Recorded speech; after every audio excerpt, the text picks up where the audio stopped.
ACT Wazalendo, shusha tanga, safari, maslahi ya wote.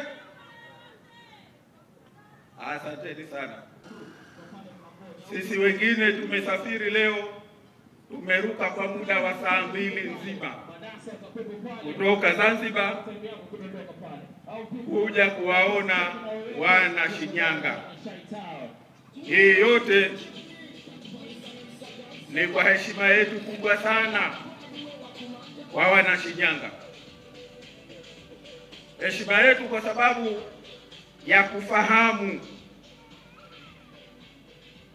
msimamo, kwa sababu ya kufahamu namna gani wana Shinyanga mnajielewa. Ndio maana tukasema kwamba katika ziara hii lazima tuanze Shinyanga.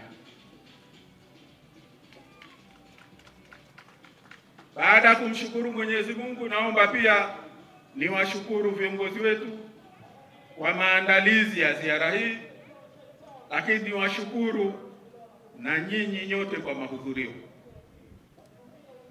Ndugu zangu wana Shinyanga, tumeelezwa hapa kwamba muda wetu umekwenda sana. Kwa hivyo mimi naomba nizungumze mambo machache. Nizungumze mambo matatu. La kwanza, tumepita katika ziara hii kwa sababu wenzangu hawa mwaka jana walinipa heshima, wakanichagua kuwa mwenyekiti wa chama chetu. Na tokea wamenichagua nimekuwa nikifanya ziara katika mikoa mbalimbali. Nilikuwa sijaja Shinyanga, nimekuja, lakini nimekuja katika mkoa wetu wa kichama wa Kahama. Lakini Shinyanga nilikuwa sijafika.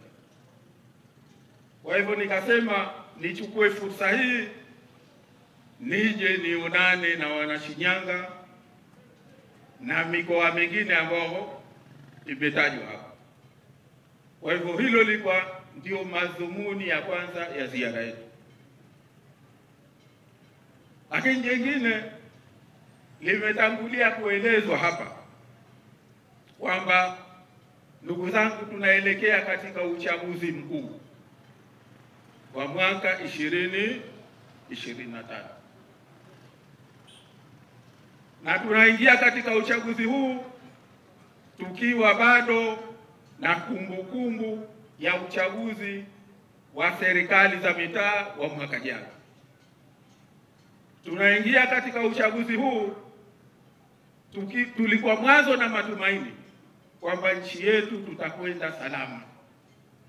Nchi yetu sasa tunaelekea kuzuri zaidi. Lakini wananchi nyote ni mashahidi kwamba ghafla tumeona mambo yameparaganyika. Nyote mnakumbuka kwamba ilipoanza awamu ya 6 chini ya Rais Samia, kila mtu alipata matumaini. Tulipata matumaini kwamba sasa tutakwenda katika nchi hii kwa njia za kistaarabu, kwa sababu mwenyewe aliingia na falsafa yake ya ara 4. La kwanza katika ara zile ni kuleta mageuzi, yengine akasema ni kuleta maridhiano, lakini kwenda kwa njia ya uhimilivu, lakini pia kwenda katika nchi yetu kwa njia ya maridhiano. Ukafanya kikosi kazi, watu wakatoa maoni namna gani nchi yetu iendeshwe, na chama chetu, kama kuna chama ambacho kilikuwa mstari wa mbele kutoa maoni, chama chetu kilikuwa mstari wa mbele. Ni chama chetu peke yake ambacho kilipeleka maoni yake kwa maandishi wa hoja zote.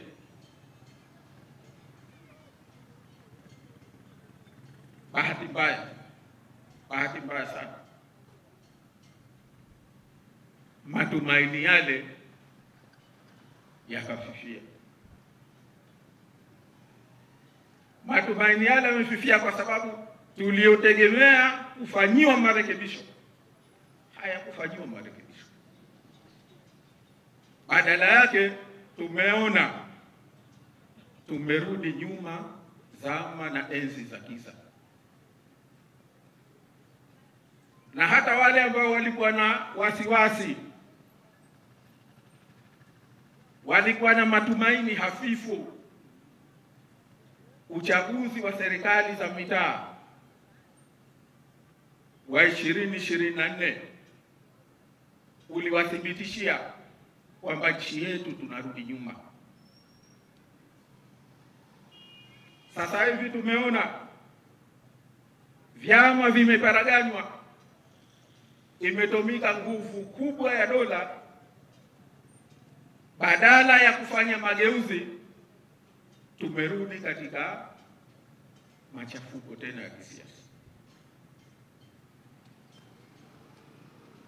Ndio maana tukasema ni vizuri tupite tuzinduane, vizuri tupite tukumbushane Wanashinyanga.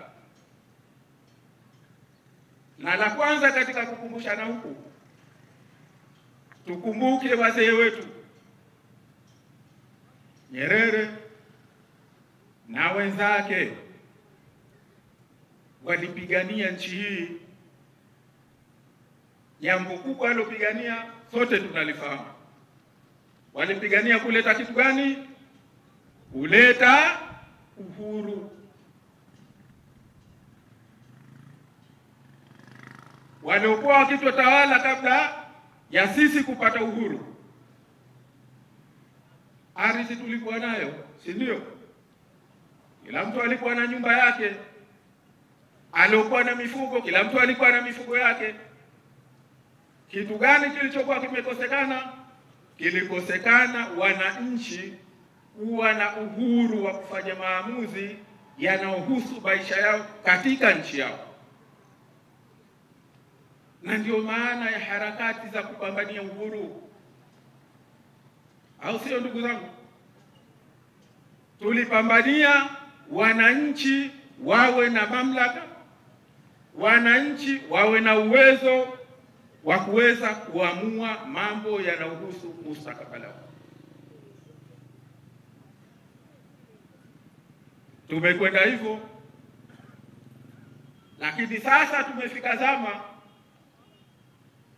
ya kwamba tulilolipambania limeondoka,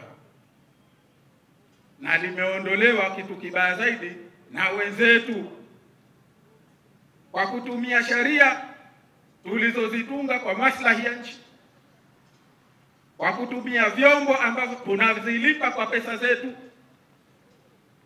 kwa kutumia watumishi ambao wanalipwa kutokana na fedha zenu wananchi. Leo tumerudi pahala kwa kwamba mwananchi unachokitaka sicho ambacho unakipata. Uhuru wako mwananchi, uhuru wetu kama wananchi uko pahala gani? Uhuru wetu kama wananchi uko pale tunapoweza kuwawajibisha tuliowapa dhamana ya kuongoza nchi yetu. Upo katika pahala ambapo tunaweza kuambia kwamba tunakutaka wewe na wewe hatukutaki. Upo katika kuambia wewe umeharibu, kaa pembeni, tumpe mwingine. Ndugu zangu, hata leo ukiwa na bodaboda yako, ukimpa mtu aendeshe bodaboda, si utamtaka kuletea hesabu au vipi? Kuonesha kwamba ile bodaboda ni yako ni unapokuwa na uwezo wa kumwambia kwamba niletee hesabu, umetumia nini, umepata mapato kiasi gani. Unapokuwa na uwezo wa kumpima kwamba huyu ananifaa na huyu hanifai. Unapokuwa na nyumba yako, umeamua kuifanyia biashara, uhuru wako ni pale unapoweza kumwambia ule mkabidhi kwamba bwana, wewe umefanya vizuri, utaendelea kuwa meneja wa nyumba hii kwa sababu unaniletea hesabu inayofahamika na ninapata faida. Lakini ndugu zangu, ikitokea kwamba huna mamlaka hayo juu ya bodaboda yako, huna mamlaka hayo juu ya nyumba yako, yule mkabidhi ndio yeye anakwambia mimi ndio nitaamua nani aiendeshe, mimi ndio nitaamua kwamba niendelee kukaa mpaka nitakaposema mimi basi. Ndugu zangu, bodaboda hiyo itakuwa ya kwako, nyumba hiyo itakuwa ya kwako. Ukiamini kwamba ni ya kwako, utakuwa unajidanganya, umeamua mwenyewe kujidanganya.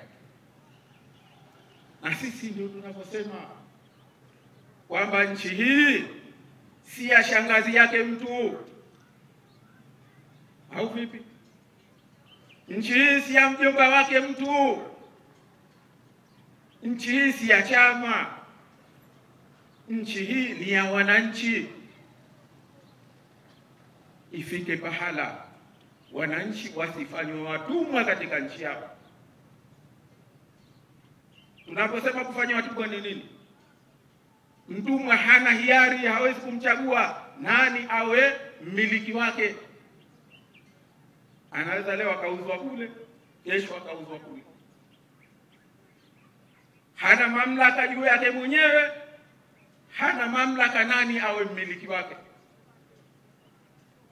Sasa na mwananchi tutakapofikishwa pahala ukawa huna uwezo wa kumchagua nani aende bungeni akakuwakilisha, nani aendeshe kata yako, nani aendeshe kitongoji chako, na anapoharibu umuondoe, wewe mwananchi ni mtumwa katika nchi yako.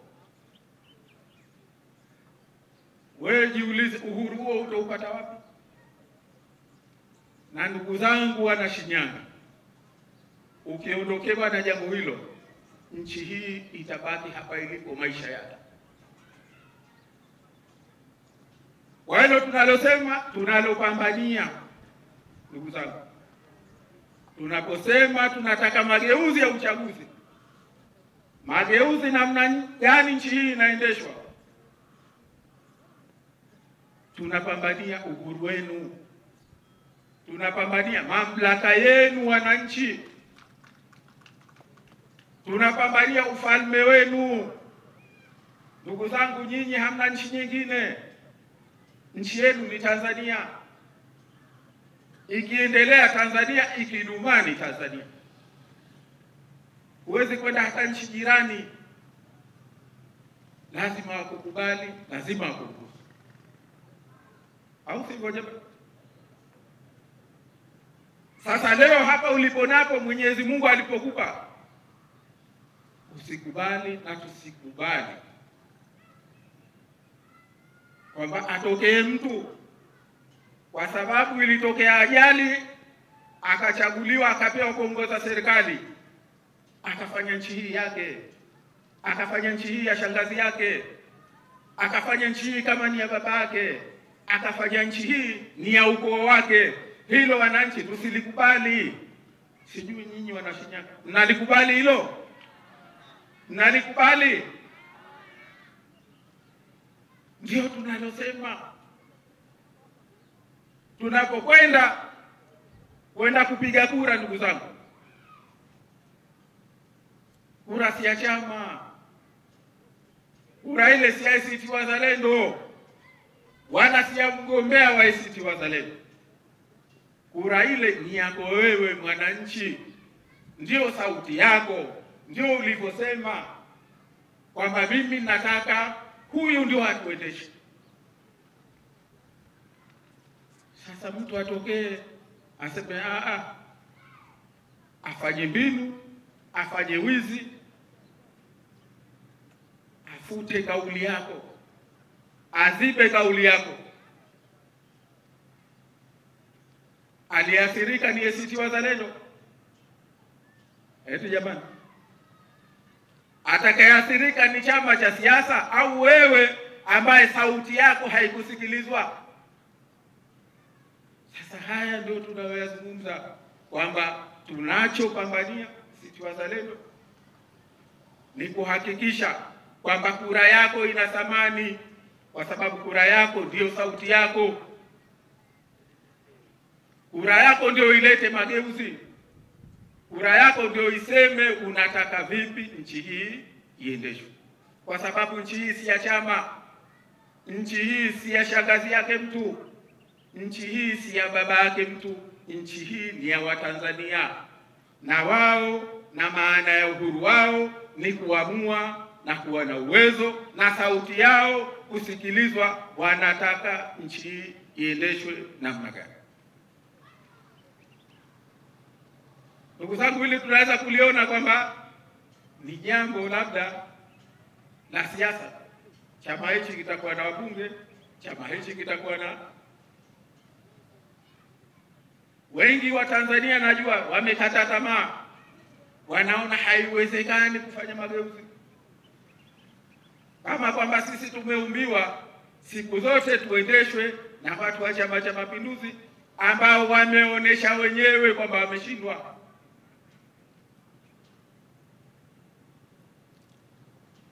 Maana tunachosema ndugu zangu, sisi tuna mfano hai. Tunachowaambia ndugu zangu, inawezekana mkijielewa, mkijifahamu, mkijiuliza maswali sahihi,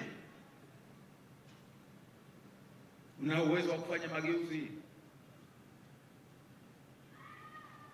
Na hizi niwape salamu za ndugu zenu Zanzibar.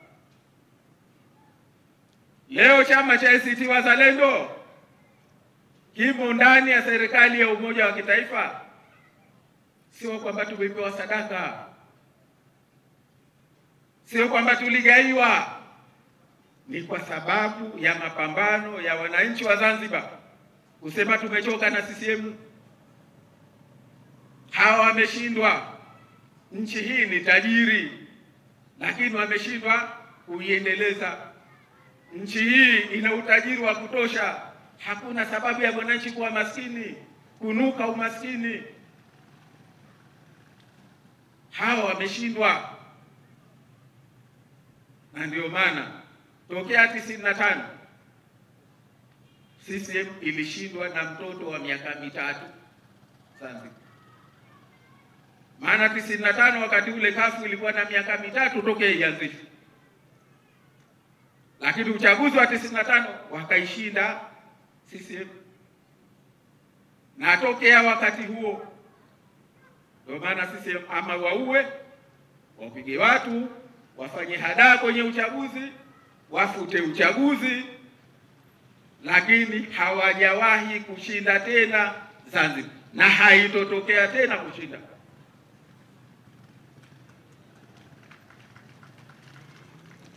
Uchaguzi kwa 2015 ilibidi wafute uchaguzi baada ya kuona wamepigwa mwereka vibaya. Katika sema uchaguzi huu CCM, tume unayo wewe, polisi unayo wewe, jeshi unayo wewe, sijui nani wewe ukashindwa kweli uchaguzi eti kwa kufanyika hadaa iliyofanywa na upinzani aliokuwa hana chochote. Kwa hivyo leo ndio maana tuna uhakika tukifanya uchaguzi leo, ukiwa uchaguzi kweli wa Zanzibar, tuna hakika kwamba CCM haiwezi kupata zaidi ya 30%.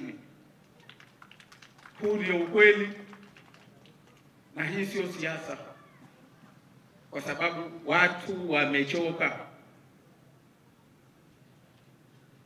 Hizo ndio salamu zenu za ndugu zenu sasa, kwamba inawezekana ikiwa tutajiuliza maswali sahihi, kama tutakuwa tayari.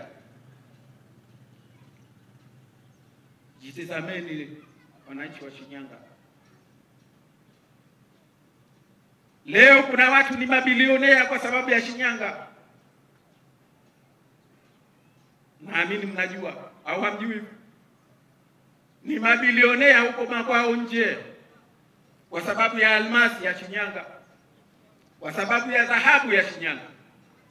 Lakini mwananchi wa Shinyanga hata kutimiza baiskeli ni shida.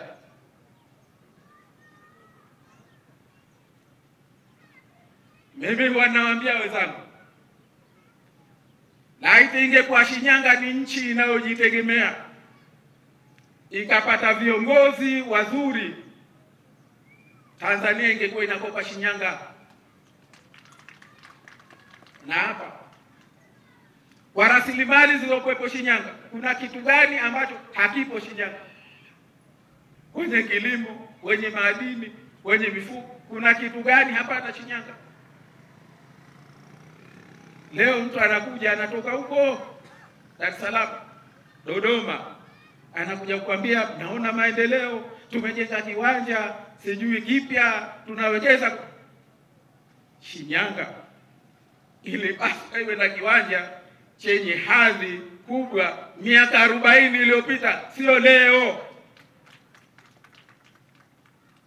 Sasa kwa sababu uchaguzi umekaribia, mtu anakuja kudanganya kwa uwanja wa mita 2000. Anakuambia tayari kakuletea maendeleo. Na kama kaleta maendeleo kweli, kama wananchi kulikuwa kweli nyinyi mna furaha, mnaikubali CCM, wasingefanya vurugu wanayofanya. Wasingefanya vurugu wanayofanya. Nachowaomba wenzangu wa Shinyanga, na hii ndio kauli yetu na huu ndio msimamo wetu.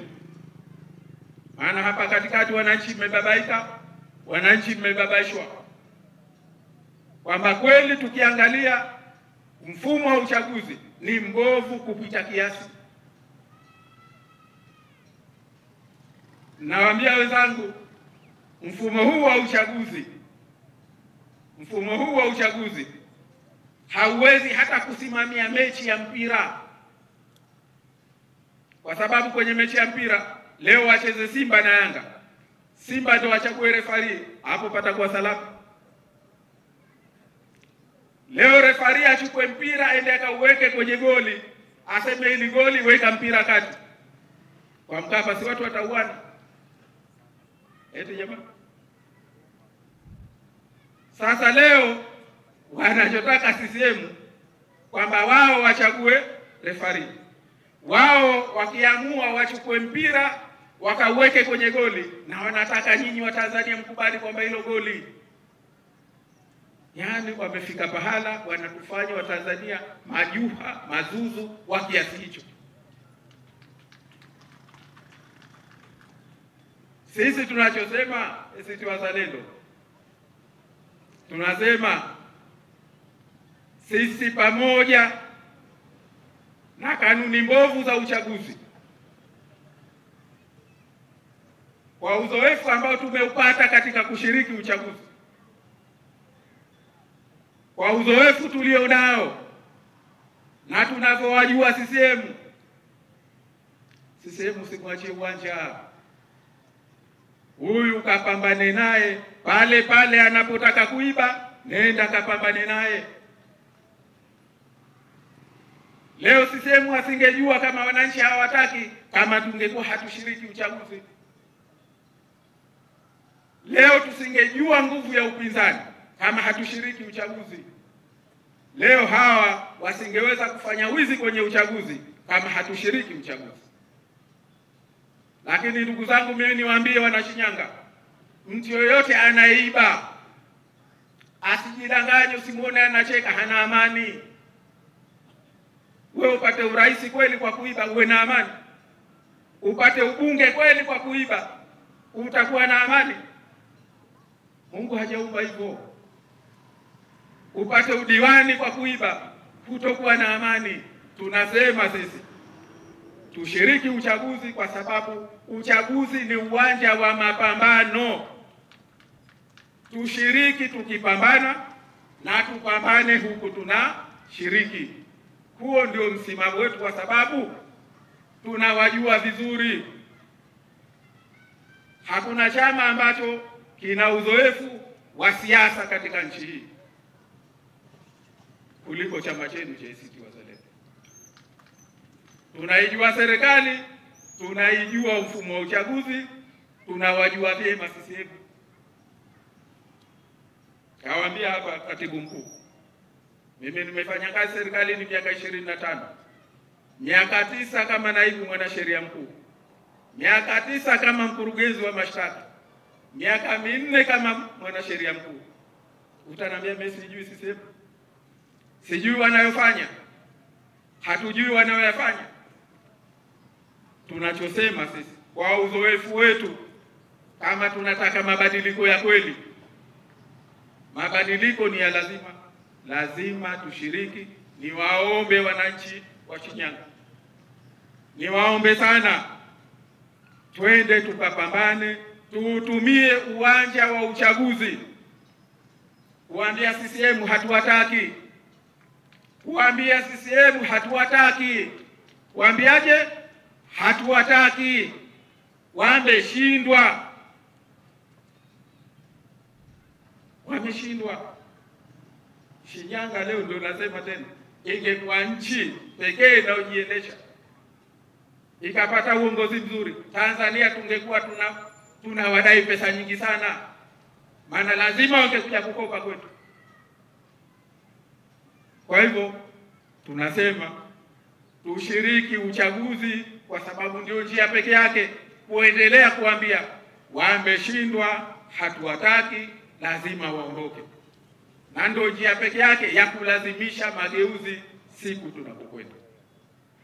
Ndugu zangu wa Shinyanga, niwaombe tushiriki uchaguzi kwa sababu ndio njia pekee ya kuiambia dunia ya kwamba CCM hawawezi utawala wa sharia, hawawezi demokrasia, hawawezi misingi ya kuendesha nchi. Kama hatukutumia uchaguzi, tutakwenda kuiambia dunia wapi? Ni kwa kupitia uchaguzi. Ndugu zangu, mnanielewa? Twende tukashiriki uchaguzi kwa sababu uchaguzi ndio njia ya mapambano ya kupambana na udhalimu unaofanywa na Chama cha Mapinduzi. Ndugu zangu wa Shinyanga, tuko tayari kwa hilo? Tuko tayari? Hebu kama tuko tayari tunyanyue mkono basi. Mimi nawashukuru sana. Asanteni sana. Nitakuja tena Shinyanga, tutaonana, tutazungumza, tutapanga, naamini tutakwenda mbele. Asanteni sana. Sasa ndugu zangu, sisi ACT Wazalendo tupo kwenye ziara ya mwenyekiti wa chama chetu, ziara ambayo itampeleka kwenye mikoa ya Shinyanga, mkoa wa Simiyu, mkoa wa Mara, mkoa wa Mwanza. Kote huko atapita kwenye majimbo mbalimbali, na leo ameanza ziara hiyo kwa heshima kubwa hapa Shinyanga na atamalizia katika mkoa wa Mwanza. Lengo kuu la ziara yetu ni kutoa dira, kutoa mwelekeo wa kisiasa wa ACT Wazalendo. Bila shaka mmewasikia wengi, mmesikia vyama vingi, watu wamepita hapa Shinyanga wametoa misimamo ya vyama vyao, na bila shaka wana Shinyanga mna kiu kubwa ya kutaka kusikia na ACT Wazalendo wanasimamia nini kuelekea uchaguzi mkuu wa mwaka 2025.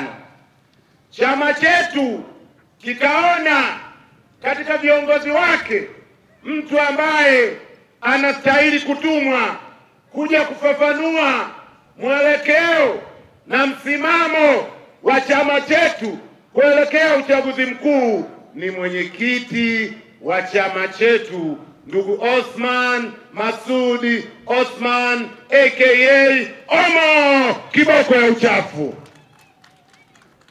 Wanaofuatilia siasa wanamfahamu, lakini na mimi niseme kwa uchache, kama viongozi wanapimwa kwa msimamo, wakipangwa viongozi ambao hapa Tanzania wameonesha msimamo mkali, wameacha kutanguliza maslahi yao mbele na wakatanguliza maslahi ya taifa, ukiwapanga viongozi ambao wameonyesha sifa hiyo, katika wale walioonyesha msimamo wa juu zaidi, msimamo madhubuti, ni pamoja na Othman Masoud Othman aka Omo, mwenyekiti wa ACT Wazalendo. Na mimi nitawapa mfano mmoja. Amefanya kazi serikalini kwa muda mrefu. Amewahi kuwa mwendesha mashtaka DPP. Amewahi kuwa mwanasheria mkuu wa Zanzibar. Katika mchakato wa katiba mpya, alipoona maoni ya wananchi yanapuuzwa, akawa katika mtihani wa kuchagua ajali kazi yake kama yeye ni mwanasheria mkuu wa chama, mwanasheria mkuu wa Zanzibar, ama ajali maslahi ya Wazanzibari na maslahi ya Watanzania. Ndugu Othman Masoud Othman akusita, akachagua kujali maslahi ya Wazanzibari na Watanzania, akakubali kupoteza kazi yake kama mwanasheria wa Zanzibar kupinga uonevu wa maoni ya wananchi katika mchakato wa katiba mpya. Pia ni makamu wa kwanza wa rais wa serikali ya Zanzibar. Ndugu zangu, naomba tusimame tumpokee kiongozi wetu kwa heshima na taadhima. Ndugu zangu, tusimame.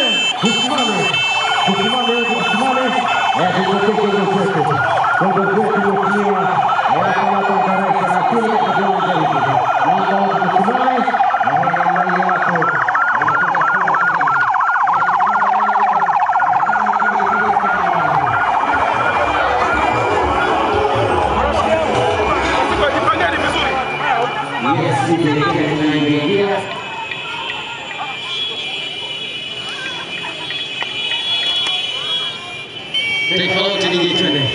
Piga taifa lote chapu.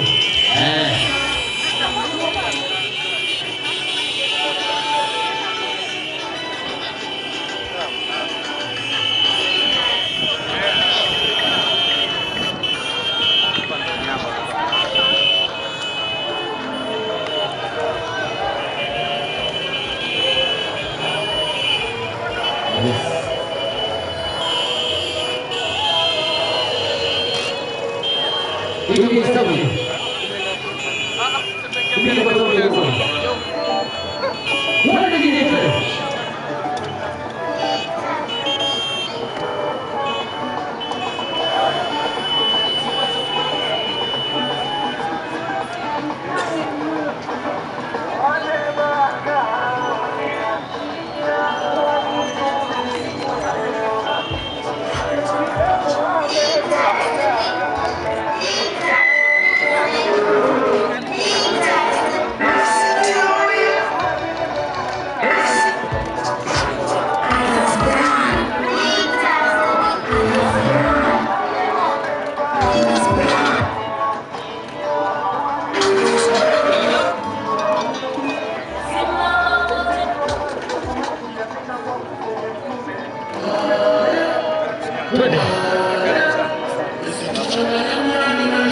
East African Spirits Company Limited ni kampuni inayojihusisha na uzalishaji wa pombe kali na bia. Kampuni hii ilianza mnamo 2018 ambapo ilianza na line ya plastiki. Tulianza uzalishaji wa bidhaa yetu inayoitwa Diamond Rock. 2019 tukaanzisha line yetu ya line ya glasi ambao tunazalisha bidhaa yetu pendwa Hanson's Choice. 2023 ndipo tulipoanza kublend na kumanufacture beers, zikiwa ni Hanson's Light, Goldberg, Basembi ambayo imeunga mwaka 2024 na Hanson's Dry iliyoanza uzalishaji mwaka 2025.